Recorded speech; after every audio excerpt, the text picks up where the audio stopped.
Hello friends, ಮತ್ತೊಮ್ಮೆ ತಮಗೆಲ್ಲರಿಗೂ ನನ್ನ ಚಾನಲ್ಗೆ ಸುಸ್ವಾಗತ. ಈ ದಿನ ನಾವು ಹಿಂದಿನ ವಿಡಿಯೋದಲ್ಲಿ ನಾವು ಭಿನ್ನರಾಶಿಗಳ ಸಂಕಲನವನ್ನು ನೋಡಿದ್ವಿ. 6ನೇ ತರಗತಿಯ 7ನೇ ಅಧ್ಯಾಯ ಭಿನ್ನರಾಶಿಗಳಿಗೆ ಸಂಬಂಧಪಟ್ಟಂತೆ ಭಿನ್ನರಾಶಿಗಳ ಸಂಕಲನವನ್ನು ನೋಡಿದ್ವಿ. ಈ ದಿನ ನಾವು ಭಿನ್ನರಾಶಿಗಳ ವ್ಯವಕಲನವನ್ನು ನೋಡೋಣ. ಒಂದೇ ಭಿನ್ನಾಂಶ ಭಾಗ ಆಗಿರ್ಬೋದು ಅಥವಾ ಛೇದ ಹೊಂದಿರುವ ಭಿನ್ನರಾಶಿಗಳ ವ್ಯವಕಲನವನ್ನು ನೋಡೋಣ. ಸೊ ಬನ್ನಿ ನೋಡೋಣ. ಸೊ ಇದು ಪೇಜ್ ನಂಬರ್ 50ರಲ್ಲಿ ಇದೆ. ಸೊ ಬನ್ನಿ ನೋಡೋಣ. 50ರಲ್ಲಿ ಸೊ ನನ್ನ ಒಂದು ಹಿಂದಿನ ವಿಡಿಯೋದಲ್ಲಿ ನಾನು ಆಲ್ರೆಡಿ ಹೇಳಿದ್ದೀನಿ ಏನಂತ ಹೇಳಿ ಅಂತಂದರೆ, ಛೇದ ಸಮವಿದ್ದಾಗ, ಒಂದು ನಿಮಿಷ ಲೆಟ್ ಮಿ ಕ್ಲಿಯರ್. ಛೇದ ಸಮವಿದ್ದಾಗ 8ನೇ 3 ಮೈನಸ್ 8ನೇ 1 ನಾವು ಸಂಕಲನ ಮಾಡ್ತಾ ಇರುವಾಗ ಇದನ್ನು ಹೇಳಿದ್ದೀನಿ. ಹೇಗೆ 5ನೇ 3 ಪ್ಲಸ್ 5ನೇ 2 ಇದ್ದಾಗ 5ನೇ 3 ಇದ್ದಾಗ 5ನೇ 3 ಇದ್ದಾಗ ಛೇದ ಸಮ ಇದ್ದಾಗ ಲಾಸ ಸೇಮ್ ಬರುತ್ತೆ. ಸೊ 3 3 6 ಮೇಲ್ಗಡೆ ಅಂಶನ ನಾವು ಕೂಡಿಸಿ ಇಡ್ತೀವಿ ಅಲ್ವಾ. ಅದೇ ರೀತಿ ಇಲ್ಲೂ ವ್ಯವಕಲನದಲ್ಲೂ ಸೇಮ್ ಬರುತ್ತೆ. ಸೊ 8 8 ಇದ್ದಾಗ ಇಲ್ಲೂ ಸಹ ಲಾಸ ಸೇಮ್ ಬಂದಾಗ ಸೊ 3ರಲ್ಲಿ 1ಅನ್ನು ನೀವು ಚಿಹ್ನೆ ನೋಡ್ರಿ, ಇಲ್ಲಿ ಕೂಡೋ ಚಿಹ್ನೆ ಇದ್ದರೆ ಕೂಡಿಸ್ತೀರಾ, ಕಳಿಯೋ ಚಿಹ್ನೆ ಇದ್ದರೆ ಕಳಿತೀರಾ. ಓಕೆ, 3ರಲ್ಲಿ 1ಅನ್ನು ಕಳೆದ್ರೆ 2. ಓಕೆ, ಅದೇ ರೀತಿ ಇಲ್ಲಿ ಪೇಜ್ ನಂಬರ್ 50ರಲ್ಲಿ ಇರುವಂತಹ ಪ್ರಶ್ನೆಗಳಿಗೆ 8ನೇ 5 8ನೇ 3 5ರಲ್ಲಿ 3 ಕಳೆದ್ರೆ 2, ಮತ್ತು ಅದನ್ನು ಹೊಡೆದಾಗ 2 1 2 4 ಸೊ 4ನೇ 1. ಓಕೆ, ಕನಿಷ್ಠ ರೂಪಕ್ಕೆ ತಂದಿಟ್ಟರೆ ತುಂಬ ಸೂಕ್ತವಾಗಿರುತ್ತೆ. ಆ 9ನೇ 7 ಮೈನಸ್ 9ನೇ 5 9 ಛೇದ ಸಮ ಇದೆ. 9ನೇ 7ರಲ್ಲಿ 5 ಹೋದರೆ 2 9ನೇ 2. 27 27 ಛೇದ ಸಮ ಇದೆ. 27ನೇ 10 27ನೇ 1 10ರಲ್ಲಿ 1 ಕಳೆದ್ರೆ 9 9 1 9 3ನೇ 1. ಓಕೆ ಫೈನ್, ಐ ಹೋಪ್ ಅರ್ಥ ಆಗ್ತಿದೆ ಅಂದ್ಕೊಂಡಿದ್ದೀನಿ. ನೆಕ್ಸ್ಟ್ ಲೆಕ್ಕಾಚಾರ ಮಾಡಿ. ಇದು ಪೇಜ್ ನಂಬರ್ 51ರಲ್ಲಿದೆ. ಹೌದು, 51ರಲ್ಲಿ ಬ್ರಹ್ಮಗುಪ್ತನ ವಿಧಾನದಿಂದ ಇಲ್ಲಿ ನೋಡಬಹುದು ಯಾವ ಪೇಜ್ ಅಂತ ಹೇಳಿಬಿಟ್ಟು. ಸೊ ಈ ಲೆಕ್ಕಗಳನ್ನು ಮಾಡ್ತಾ ಇರೋದು ನಾನು. ಬ್ರಹ್ಮಗುಪ್ತನ ವಿಧಾನದಿಂದ ಮುಂದಿನ ಭಿನ್ನರಾಶಿಗಳನ್ನು ಕಳೆಯಿರಿ. ಓಕೆ, ಪೇಜ್ ನಂಬರ್ 51ರಲ್ಲಿದೆ. ಸೊ ಬನ್ನಿ, ಮೊದಲನೇದಾಗಿ ಇಲ್ಲಿ ನೋಡಬಹುದು ಛೇದ 15 15 ಇದೆ. ಸೊ 15ನೇ 8ರಲ್ಲಿ 3 ಕಳೆದ್ರೆ 5. ಮತ್ತು ಇಲ್ಲಿ ನಾವು ಹೊಡೆದು ಕನಿಷ್ಠ ರೂಪಕ್ಕೆ ತರಬಹುದು. 5 1 5 3 15 3ನೇ 1. Okay fine. ನೆಕ್ಸ್ಟ್ ಎರಡನೇ ಲೆಕ್ಕ ಬರೋಣ. 5ನೇ 2 ಮೈನಸ್ 15ನೇ 4. ಸೊ ಇಲ್ಲಿ ನಾವು ಲಾಸವನ್ನು ತೆಗೆದಾಗ 5 ಮತ್ತು 15 ಇದೆ. ಸೊ 5 1 5 5 3 15 ಮತ್ತೆ ಯಾವ ಮಗ್ಗೆಯಲ್ಲೂ ಹೋಗೋದ 1 ಮತ್ತು 3 ಇರುತ್ತೆ. ಡೈರೆಕ್ಟಾಗಿ 5 ಇಂಟು 1 ಇಂಟು 3 ಒಂದರಿಂದ ಗುಣಿಸಿದ್ರೆ ಸೇಮ್ ಬರುತ್ತಲ್ವ. ಸೊ 5 1 5 5 3 15 ಹಾಗಾಗಿ ಡೈರೆಕ್ಟ್ 5 3 15 ಲಾಸ ಬಂದಿದೆ. ಇದರ ನೆಕ್ಸ್ಟು ಸ್ಟೆಪ್ ಏನಪ್ಪ ಅಂತಂದರೆ, ಲಾಸ ಕಡೆ ಗಮನ ಇರಲಿ, 15 ಕೈ ಒಂದು ಕಡೆ ಲಾಸ ಕಡೆ ಇರಲಿ. ಸೊ ಫಸ್ಟ್ ಭಿನ್ನರಾಶಿಯನ್ನು ಬರಿತಾ ಇದ್ದೀನಿ. 5ನೇ 2. ಸೊ 5 ಎಷ್ಟಲೆ 15 5 1 5 5 2 10 5 3 15 3 ಕೆಳಗಡೆ ಛೇದವನ್ನು ಇದರಿಂದ ಗುಣಿಸಿದ್ರೆ ಅದೇ ಸಂಖ್ಯೆಯಿಂದ ಅಂಶವನ್ನು ಸಹ ಗುಣಿಸಬೇಕಾಗತ್ತೆ. ನೆಕ್ಸ್ಟು ಮಧ್ಯಕ್ಕೆ ಚಿಹ್ನೆ ಮೈನಸ್. 15ನೇ 4 ಎರಡನೇ ಭಿನ್ನರಾಶಿ ತೊಗೊಳ್ತಿದ್ದೀನಿ. ಸೊ 15 1 15 ಅಲ್ವಾ. ಸೊ ಮತ್ತೆ 1ರಿಂದ ಗುಣಿಸೋ ಅವಶ್ಯಕತೆ ಇಲ್ಲ. ನಮಗೆ ಛೇದ ಸಮ ಆಗೋದು ಇಂಟೆನ್ಷನ್. ಏನಪ್ಪ ಅಂತಂದರೆ ಮೇನ್ ಟಾಸ್ಕು ಛೇದ ಸಮ ಮಾಡ್ಕೊಳ್ರಿ. ಸೊ ಛೇದ ಸಮ ಆದರೆ ಈಸಿಯಾಗಿ ನಾವು ಈ ರೀತಿಯಾಗಿ ಮಾಡಬಹುದು ಅಂತ. 5 2 3 6 5 3 15 ಮೈನಸ್ 15ನೇ 4 ಛೇದ ಸಮ ಆಯಿತು, ಹೌದಲ್ವಾ. ಛೇದ ಸಮ ಬಂತಲ್ವಾ. ಸೊ ಡೈರೆಕ್ಟಾಗಿ ಈಗ ಕಳಿಬಹುದು. 15 ಛೇದ ಆಯಿತು, 6ರಲ್ಲಿ 4 ಹೋದರೆ 2. ಸೊ ಫೈನಲ್ ಆನ್ಸರ್ 15ನೇ 2. ಓಕೆ, ನೆಕ್ಸ್ಟ್ ಲೆಕ್ಕವನ್ನು ನೋಡೋಣ. ನೆಕ್ಸ್ಟ್ ಲೆಕ್ಕ ಇಲ್ಲಿ ಸರಿಯಾಗಿ ಕಾಣಿಸ್ತಾ ಇಲ್ಲ, ಮತ್ತೊಂದು ಸಲ ಬರ್ಕೊಳ್ತೀನಿ. 6ನೇ 5 ಮೈನಸ್ 9ನೇ 4. ಸೊ ಇಲ್ಲಿ ನೋಡ್ಬೋದು, ನಾನಿಲ್ಲಿ ಲಾಸವನ್ನು ತೆಗೆದಿದ್ದೀನಿ. 6 9 3 2 6 3 3 9. ಸೊ ಹೊರಗಡೆ ಇರೋದನ್ನೆಲ್ಲ ಗುಣಿಸೋಣ. 3 2 6 6 3 18 18 ಅನ್ನೋದು ಲಾಸ. ಸೊ ಮೊದಲನೇದಾಗಿ 6ನೇ 5ಅನ್ನು ಬರ್ಕೊಳ್ತೀನಿ. ಸೊ ಒಂದು ಕೈ ಇಲ್ಲಿ ಒಂದು ಕೈ ಇಲ್ಲಿರಲಿ. ಸೊ 8 ಬರ್ಕೊಳ್ತಿದ್ದೀನಿ. 6 1 6 6 7 6 3 18 3 ಬಂದಿದೆ. ಸೊ 3ಅನ್ನು ಎರಡು ಕಡೆ ಗುಣಿಸ್ಬೇಕು. ನೆಕ್ಸ್ಟ್ ಮೈನಸನ್ನು ಹಾಗೆ ಬರ್ಕೊಬೇಕು. 9ನೇ 4 ಈ ಭಿನ್ನರಾಶಿಯನ್ನು ಬರೆದು 9 1 9 9 2 18 ಹಾಗಾದರೆ 2ರಿಂದ ಗುಣಿಸ್ಬೇಕು. ಫೈನ್. 5 3 15 6 3 18 ಮೈನಸ್ 4 2 8 9 2 18. ಸೊ 18 ಛೇದ ಸೇಮ್ ಬಂದಿದೆ. 15ರಲ್ಲಿ 8ಅನ್ನು ತೆಗೆದ್ರೆ ಎಷ್ಟಾಗುತ್ತೆ? 7 ಆಗುತ್ತೆ. ಸೊ ಕನಿಷ್ಠ ರೂಪಕ್ಕೆ ತರಕ್ಕೆ ಬರಲ್ಲ. ಸೊ 18ನೇ 7 ಉತ್ತರ. ನೆಕ್ಸ್ಟ್ ಲೆಕ್ಕ 3ನೇ 2 ಮೈನಸ್ 2ನೇ 1 ಮತ್ತೆ 3 2 ಅಂತ ಬಂದಿದೆ. 3 2 ಯಾವ ಮಗ್ಗೆಯಲ್ಲಿ ಹೋಗಲ್ಲ. 3 2 6 6 ಲಾಸ ಮತ್ತು 3ನೇ 2, 3 3, ಇಲ್ಲ ನಾನು ಫಸ್ಟ್ ಮೆಥಡ್ ಹೇಳ್ಕೊಟ್ಟಿದ್ನಲ್ಲ ಆ ರೀತಿಯಾಗೂ ಮಾಡಬಹುದು. ಸೊ ಆ ರೀತಿಯಾಗಿ ಒಂದು ಮಾಡಲ. ಸೊ ಈ ಲಾಸವನ್ನು ಬಿಟ್ಬಿಡಿ. ಸೊ ಫಸ್ಟ್ ಮೆಥಡ್ ಹೇಳ್ಕೊಟ್ಟಿದ್ದೀನಲ್ಲ ನಾನು, ನೀವು ನನ್ನ ಒಂದು ಭಿನ್ನರಾಶಿಗಳ ಸಂಕಲನ ಮಾಡ್ತಿರುವಾಗ ನಾನು ಫಸ್ಟ್ ಮೆಥಡಲ್ಲೂ ಸಹ ಹೇಳ್ಕೊಟ್ಟಿದ್ದೀನಿ. 3ನೇ 2 ಈ ಒಂದು ಛೇದದಿಂದ ಗುಣಿಸ್ಕೊಳ್ಳಿ. ಸೊ ಚಿಹ್ನೆ ಮಾತ್ರ ಸೇಮ್ ಬರ್ಕೊಳ್ಳಿ. 2ನೇ 1 ಇಂಟು 3 ಎಲ್ಲ ಲೆಕ್ಕಗಳನ್ನು ಈ ರೀತಿಯಾಗಿ ಮಾಡಬಹುದು. ಓಕೆ, ಸೊ ಅಲ್ಲಿ ನಾನು ನನ್ನ ಒಂದು ಹಿಂದಿನ ವೀಡಿಯೋಸಲ್ಲಿ ಪ್ಲೇಲಿಸ್ಟಲ್ಲಿ ನಿಮಗೆ ವೀಡಿಯೋ ಸಿಗುತ್ತೆ. ಭಿನ್ನರಾಶಿಗಳ ಸಂಕಲನದಲ್ಲಿ ನೋಡಿದಾಗ ನಾವು ಈಸಿಯಾಗಿ ವ್ಯವಕಲನವನ್ನು ಯಾವ ರೀತಿಯಾಗಿ ಮಾಡಿದ್ದೀವಿ ಅಂತ ಹೇಳಿಬಿಟ್ಟು ನೋಡಬಹುದು. ಸೊ 3ನೇ ಇದಾಯ್ತಲ್ವ. Next 2 2 4, 3 2 6 minus 1 3 3, 2 3 6. ಸೊ ಛೇದ ಸಮ ಬಂತು 6, 4ರಲ್ಲಿ 3 ಹೋದರೆ 1, 6ನೇ 1.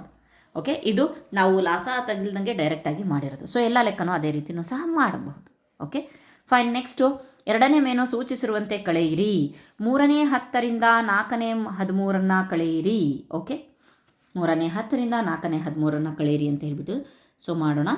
3ನೇ ಫಸ್ಟ್ ಮೆಥಡ್ ಮಾಡೋಣ ಅಥವಾ ಅಲ್ಲೇ ಲಾಸ ಮಾಡೋಣ. ಸೊ ಲಾಸ ಅದು ಆಲ್ರೆಡಿ ನಾವು ಮಾಡಿದ್ದೀವಲ್ವ. ಸೊ 12 ಬಂದಿದೆ, ಅದನ್ನು ಬೇಕಾದರೆ ಕೊಡ್ತೀನಿ ನಾನು.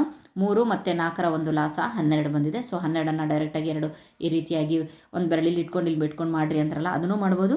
ಸೊ ಈಗ ಜಸ್ಟ್ ಮಾಡಿದ್ನಲ್ಲ ಮೆಥಡು, ಸೊ ಅದ್ರ ಪ್ರಕಾರನೂ ಮಾಡ್ಬೋದು. 3ನೇ 10 ಇಂಟು ಈ 4ರಿಂದ ಗುಣಿಸ್ಕೊಳೋದು.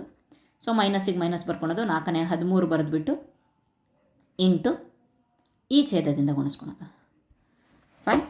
ನೆಕ್ಸ್ಟ್ 10 4 40, ಕೆಳಗಡೆ 3 4 12 ಮೈನಸ್ 13 3 39, 4 3 12. ಫೈನ್. ಸೊ 40ರಲ್ಲಿ 39 ಹೋದರೆ 1, ಕೆಳಗಡೆ 12. ಉತ್ತರ 12ನೇ 1. ಇದು ಫಸ್ಟ್ ಮೆಥಡ್, ನಾವು ಲಾಸ ತಗಲ್ದಂಗೆ ಮಾಡಿರೋದು. ಸೊ ನೆಕ್ಸ್ಟ್ 3ನೇ 23ರಿಂದ 5ನೇ 18 ಕಳೀರಿ ಅಂತ ಕೊಟ್ಟಿದ್ದಾರೆ. ಸೊ ಇಲ್ಲಿ 3 ಮತ್ತು 5ರ ಒಂದು ಲಾಸ ನೋಡಿದಾಗ 15 ಬರುತ್ತೆ. ಸೊ 3ರಲ್ಲಿ 3 5 15, ಯಾವುದೇ ಮಗ್ಗಿಯಿಂದ 3 ಮತ್ತು 5 ಹೋಗಲ್ಲ, ಡೈರೆಕ್ಟಾಗಿ ಗುಣಿಸಿ 15 ಬಂತು. ಸೊ ಆ ಮೆಥಡಲ್ಲೂ ಮತ್ತೊಂದು ಸಲ ಹೇಳ್ಕೊಡ್ತೀನಿ. 3ನೇ 23 ಇಂಟು ಬೆರಳಿಲ್ಲಿ 3 ಎಷ್ಟಲೇ 15, 3 5 15, 3 3 3 6 3 3 9 3 4 12, 3 5 15, 5 5.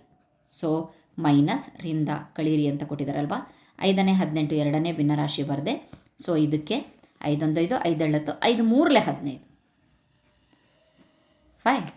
ಸೊ 23 5. ಓಕೆ, 23 5. ಸೊ ನೀವು ಬೇಕಾದರೆ ಸೈಡಿಗೆ ಗುಣಾಕಾರ ಮಾಡಿ ನೋಡ್ಬೋದು.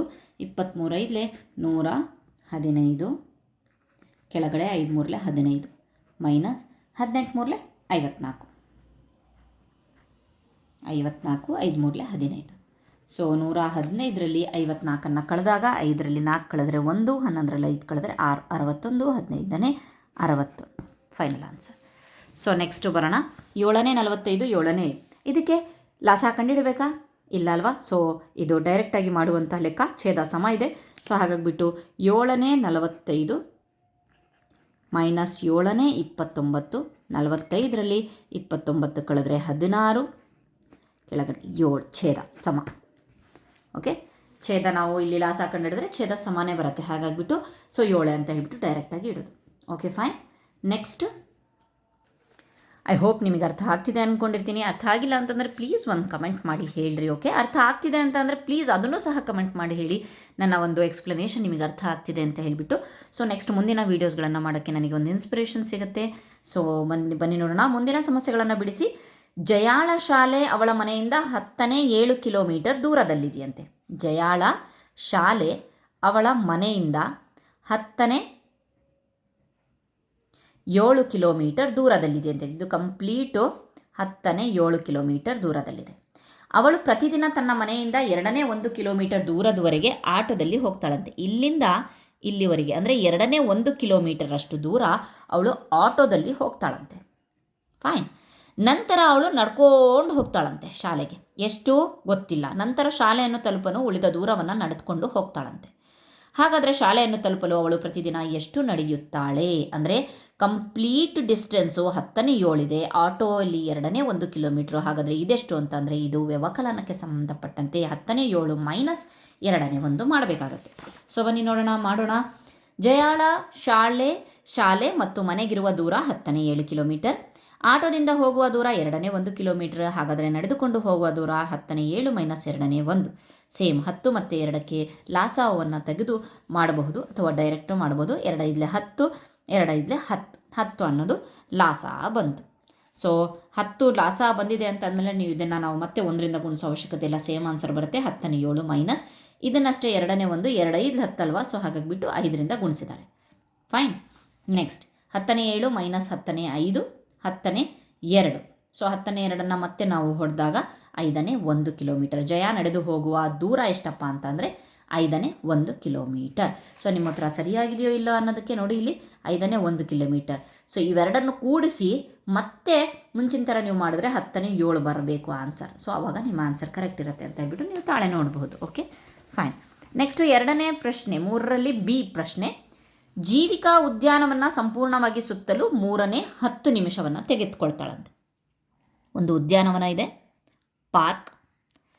ಜೀವಿಕಾ ಇದಿಷ್ಟು ಸುತ್ತಕ್ಕೆ 3ನೇ 10 ಕಿಲೋಮೀಟ್ರ್ 10 ನಿಮಿಷ ತೊಗೊಳ್ತಾಳಂತೆ, ಮಿನಿಟ್ಸ್. ಅವಳ ಸ್ನೇಹಿತ ನಮಿತ್ ಅದೇ ದೂರ ಕ್ರಮಿಸಕ್ಕೆ 4ನೇ 13 ನಿಮಿಷ ತಗೊಳ್ತಾನೆ. ಯಾರು ಕಡಿಮೆ ಸಮಯವನ್ನು ತೆಗೆದುಕೊಳ್ಳುತ್ತಾರೆ ಅನ್ನೋದನ್ನು ನೋಡಬೇಕು ಅಂದರೆ ಫಸ್ಟು ನಾವೇನು ಮಾಡಬೇಕು, ಇದನ್ನು ಮತ್ತು ಇದರ ಛೇದ ಸಮ ಇಲ್ಲ. ನಾನು ನನ್ನ ಹಿಂದಿನ ವೀಡಿಯೋಸ್ಗಳಲ್ಲಿ ಭಿನ್ನರಾಶಿಗಳ ಹೋಲಿಕೆ ಮಾಡ್ತಾ ಇರುವಾಗ ಸೊ ಛೇದವನ್ನು ಸಮ ಮಾಡಿದ್ರೆ ಯಾವುದು ದೊಡ್ಡದು ಯಾವುದು ಚಿಕ್ಕದು ಅಂತ ಹೇಳಿಬಿಟ್ಟು ನೋಡಬಹುದು ಅಂತ ಹೇಳಿಬಿಟ್ಟು ಹೇಳಿದ್ವಲ್ವಾ. ಸೊ ಇಲ್ಲಿ ನಾವು ಛೇದನ ಸಮ ಮಾಡಬೇಕು. ಸೊ ಹೇಗೆ ಮಾಡಬೇಕು, ಅದೇ ಮೆಥಡ್ LCM. ಜೀವಿಕಾ ಉದ್ಯಾನವನ ಸುತ್ತಲೂ ತೆಗೆದುಕೊಳ್ಳುವ ಸಮಯ 3ನೇ 10 ನಿಮಿಷ, ನಮಿತ್ ಉದ್ಯಾನವನ ಸುತ್ತಲೂ ತೆಗೆದುಕೊಳ್ಳುವ ಸಮಯ 4ನೇ 13 ನಿಮಿಷ. ಸೊ ಈಗ ಗೊತ್ತಾಗ್ತಾ ಇಲ್ವಲ್ಲ ಯಾರು ಜಾಸ್ತಿ ಯಾರು ಕಡಿಮೆ ಅಂತ. ಸೊ ಹಾಗಾಗಿಬಿಟ್ಟು ನಾವೇನು ಮಾಡಬೇಕು, ಫಸ್ಟು ಲಾಸ ತಗೊಂಡು ನೋಡಬೇಕು. 3 4 ಛೇದವನ್ನು ತೊಗೊಂಡಾಗ 3 4 12, 12 ಲಾಸ. ಸೊ ಇಲ್ಲಿ ನೋಡ್ರಿ, 3ನೇ 10 ಎಷ್ಟಲೇ 12, 3 4 12, 4 4ರಿಂದ 2 ಕಡೆ ಗುಣಿಸ್ರಿ, ಎಷ್ಟಾಯಿತು, 12ನೇ 45. ನೆಕ್ಸ್ಟ್ ನಮಿತ್ ಅಂತ ತೊಗೊಳೋಣ, 4ನೇ 13, 4 ಎಷ್ಟಲೇ 12, 4 3 12, 3ನ್ನ 2 ಕಡೆ ಗುಣಿಸ್ರಿ. Okay, next 13 3 39, 12. ಸೊ ಹಾಗಾದರೆ ಇದು ಎರಡರ ಒಂದು ಕಂಪ್ಯಾರಿಸನ್ ಮಾಡಿರಿ. 12ನೇ 40 ಜೀವಿತ, 12ನೇ 39. ಈ ಛೇದ ಸಮ ಇದ್ದಾಗ ಯಾವ್ದು ದೊಡ್ಡದು, 12ನೇ 40 ದೊಡ್ಡದು ಅಂತಂದರೆ ಜಾಸ್ತಿ ಆಯಿತು ಅಲ್ವಾ. ಸೊ ಇದು ಜಾಸ್ತಿ ಆಯಿತು ಅಂತ ಅಂದರೆ ನಮಿತ ಕಡಿಮೆ ಸಮಯವನ್ನು ತೆಗೆದುಕೊಳ್ಳುತ್ತಾನೆ. ಇದರೊಳಗಡೆ ಕಡಿಮೆ ಯಾರು ಸಮಯ ತಗೊಂಡಿರೋದು, ಕಡಿಮೆ ಸಮಯ ಯಾರು ತಗೊಳ್ತಾರೆ, ನಮಿತ ಕಡಿಮೆ ಸಮಯ ತೆಗೆದುಕೊಳ್ಳುತ್ತಾನೆ ಅಂತ ಅಂದರೆ 12ನೇ 40 ಮೈನಸ್ 12ನೇ 39 ಮಾಡಿ ನೋಡಬೇಕು. 12 ಎಷ್ಟು ಅಂತ ಕಂಟಿನ್ಯೂ ಇದೆ, ಇಲ್ಲಿ ನೋಡಬಹುದು ನೀವು. ಪ್ರಶ್ನೆ ಎಷ್ಟು ಅಂತ ಕೊಟ್ಟಿದ್ದಾರೆ, ಎಷ್ಟು ಕಡಿಮೆ ಸಮಯ ತೊಗೊಂಡಿದ್ದಾನವನು ಅಂತ ಅಂದರೆ ಇದರೊಳಗಡೆ ಕಳೆದ್ರೆ 12ನೇ 1 ಅಂತ ಬರುತ್ತೆ. ನಿಮಿಷದಷ್ಟು ಕಡಿಮೆ ಸಮಯ ತೆಗೆದುಕೊಳ್ಳುತ್ತಾನೆ. Okay, fine. So I hope ನಿಮಗೆ ಈ ವಿಡಿಯೋಸ್ಗಳು ಇಷ್ಟ ಆಗಿದೆ ಅಂದ್ಕೊಂಡಿದ್ದೀನಿ. ಧನ್ಯವಾದಗಳು ಫ್ರೆಂಡ್ಸ್.